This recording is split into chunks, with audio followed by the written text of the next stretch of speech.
Mengapa lebih sukar untuk membawa sebuah kapal selam ke dasar laut berbanding membawa sebuah kapal angkasa ke angkasa lepas?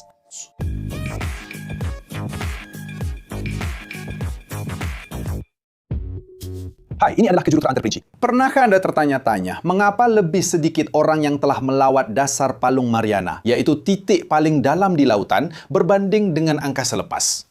Sedangkan lebih daripada 600 manusia telah mengorbit bumi, hanya 3 orang sahaja yang telah turun ke kedalaman 11,000 meter di lautan. Nampak seperti satu percanggahan kerana angkasa lepas dianggap sebagai sempadan terakhir, sedangkan lautan berada di planet kita sendiri. Tetapi hakikatnya, dasar laut menyembunyikan satu bencana, satu cabaran yang sangat hebat, seringkali dipandang rendah. Tekanan. Sementara kapal angkasa berdepan dengan vakum, kapal selam pula menghadapi kuasa yang mampu menghancurkan besi seperti kertas. Mari kita selami isu ini dan ketahui mengapa menguasai kedalaman lautan mungkin lebih rumit daripada mencapai orbit bumi. Pertama sekali, apa yang membuat tekanan bawah laut begitu menakutkan? Untuk memahami perbezaannya, kita perlu membandingkan persekitaran tersebut. Di angkasa, tekanan dalaman sebuah kapal angkasa adalah kira-kira 1 atmosfera, seperti di permukaan bumi. Manakala vakum di luar tidak memberikan sebarang tekanan. Maksudnya, struktur itu perlu menahan tekanan dalaman, seperti belon yang ditiup. Tekanan yang perlu ditanggung oleh struktur itu ialah tekanan dari dalam kapal angkasa keluar, iaitu hanya 1 atmosfera sahaja.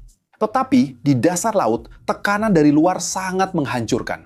Setiap 10 meter kedalaman, air menambah 1 atmosfera tekanan.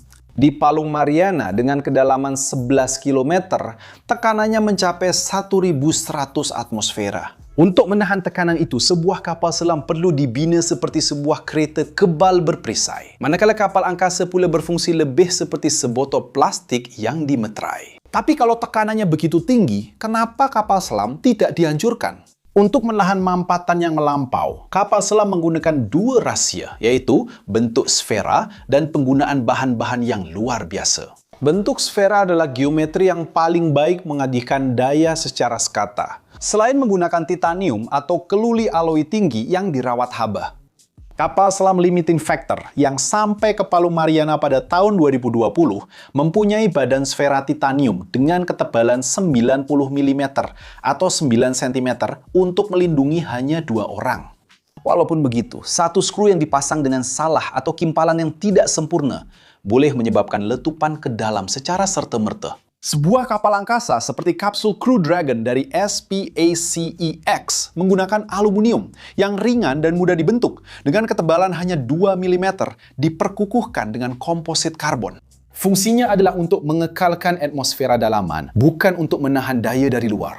Tetapi sebelum kita teruskan, mari kita sertakan sedikit pengiraan dan fahami matematik yang terlibat. Tekanan hidrostatik P dalam cecair dikira menggunakan formula di skrin, di mana Rho ialah ketumpatan air, iaitu 1000 kg per meter padu. G ialah graviti, yang bersamaan dengan 9.8 meter sesaat kuasa 2. Dan H ialah kedalaman. Dan jika kita mengambil kira Palung Mariana, kita ada 11,000 meter. Dengan mengira, ia menghasilkan 107.800.000 Pascal atau 107.8 megapascal. Di dasar laut, tekanannya cukup untuk menghancurkan seketul konkrit menjadi serpup. Manakala di angkasa lepas, perbezaan tekanannya hanyalah 0,15 ampere. Ini bermakna dari segi magnitude, tekanan di bawah laut adalah 1000 kali ganda lebih tinggi berbanding yang dihadapi oleh sebuah kapal angkasa. Untuk lebih tepat, 1078 kali ganda lebih tinggi. Jika sebuah kapal angkasa mengalami kebocoran, udara di dalamnya akan keluar ke vakum dalam proses yang agak perlahan. Manakala sebuah kapal selam di dasar laut akan mengalami implosi, di mana air yang tidak boleh dimampatkan akan memasuki sebarang retakan dengan kelajuan yang sangat tinggi. Pada tahun 1963, kapal selam nuklear permukaan USS Treasure telah mengalami implosi pada kedalaman 2.400 meter.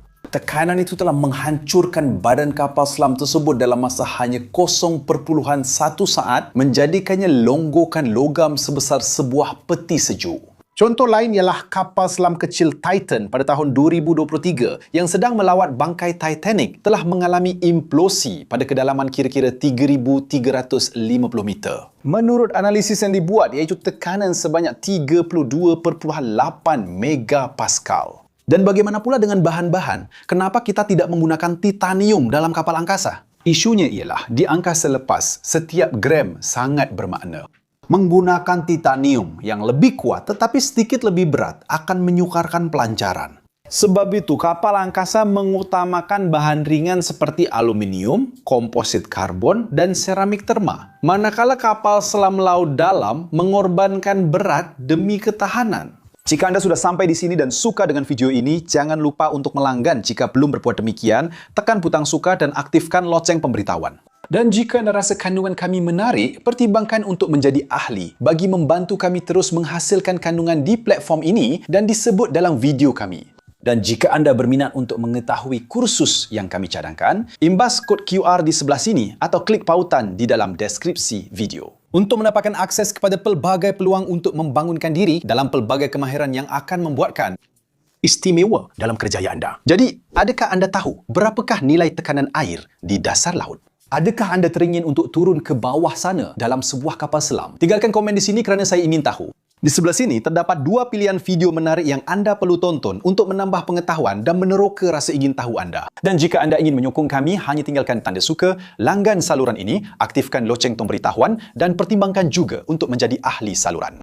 Itulah dia pencinta kejuruteraan, salam hormat dan jumpa anda di video seterusnya.